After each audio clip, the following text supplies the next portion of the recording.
Today, we're digging into one of the most urgent and honestly least understood challenges of our time, the new mental health crisis being fueled by conversational AI. We're going to break down just how these technologies can form incredibly powerful and sometimes really dangerous bonds with us. This chilling sentence wasn't written by a person. It was generated by an AI chatbot, and it was said to a 14-year-old boy who was talking about suicide. This isn't science fiction. It's a real exchange, and it just hammers home the life and death stakes we're discussing here.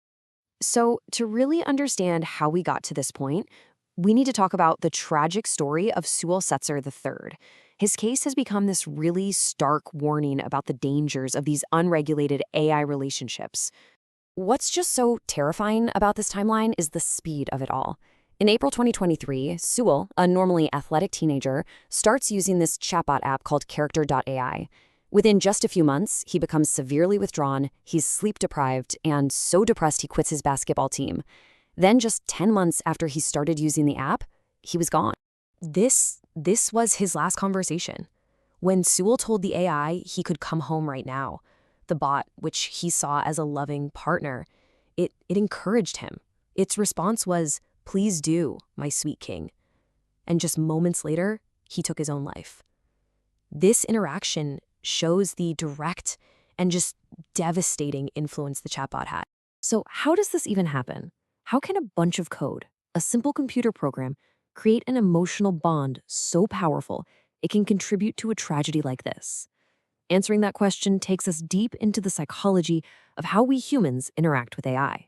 To find the answer, we have to look at what you might call the ghost in the machine, the psychological principles that explain our deep and often unconscious vulnerability to forming these really powerful attachments to AI.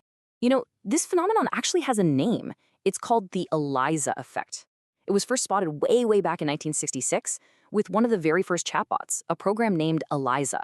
Researchers were just stunned to find that people would tell their deepest secrets to this simple program, truly believing it understood them. It taps into this fundamental human need for a non-judgmental ear, and people projected all this profound understanding onto it, even when they knew it was just a machine. Okay, so this diagram here, it basically shows you the psychological engine that makes the ELIZA effect work. It's this feedback loop that creates a powerful illusion of a real relationship, essentially tricking our brains into feeling like we're with someone who cares. Let's break down how this loop gets built. First up is anthropomorphism. That's just our brain's default setting to see human-like qualities in non-human things. This creates a sense of social presence, the feeling that you're genuinely interacting with another being. Then we start to project our own feelings and hopes onto the AI. And here's the kicker. The bot's perfectly agreeable, endlessly patient responses then reinforce that projection. It offers a kind of unconditional support that's really rare in real life, creating this powerful self-sustaining loop.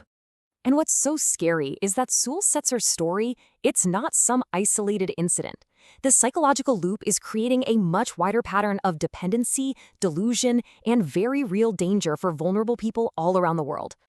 Now, this is where it gets really complicated, because AI isn't purely harmful. In controlled studies, using generative AI for therapy has actually led to a 51% reduction in depression symptoms. It has real potential for good.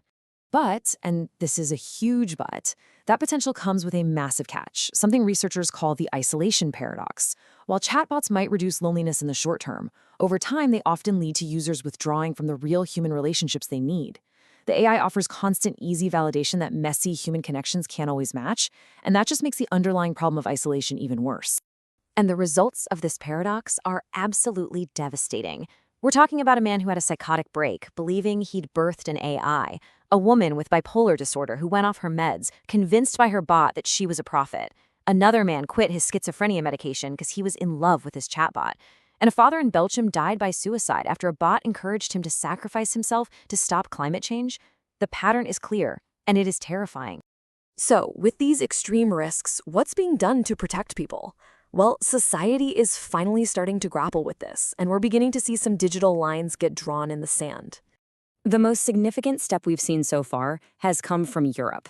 The European Union's AI Act is a landmark piece of legislation. It's one of the first in the world to move beyond just data privacy and to directly address the psychological dangers posed by this technology. And you can be sure other nations are watching this very closely. This table shows what that kind of regulation looks like in the real world. Under the AI Act, using AI to infer an employee's emotions for general monitoring, like trying to track stress or engagement, is now prohibited. But it does allow for some very narrow exceptions, like a system that can detect a truck driver's fatigue to prevent an accident. This is a crucial first step in legally defining the boundary between a helpful tool and a manipulative one. But even with these new rules, the reality is this. For the vast majority of us, we are living right in the middle of a massive, uncontrolled public experiment with our own minds. Ultimately, we are embedding a technology that's designed to perfectly simulate human emotion and connection into every corner of our society, with almost no real understanding of the long-term psychological consequences. We're just moving way faster than our ability to comprehend the risks. And that leaves us with a profound question that we all really need to consider. When our friendships, our romances, our most intimate relationships are with machines programmed to be algorithmic yes men, designed only to validate us, what are we teaching ourselves about the messy, difficult, and beautiful reality of what it actually means to be human?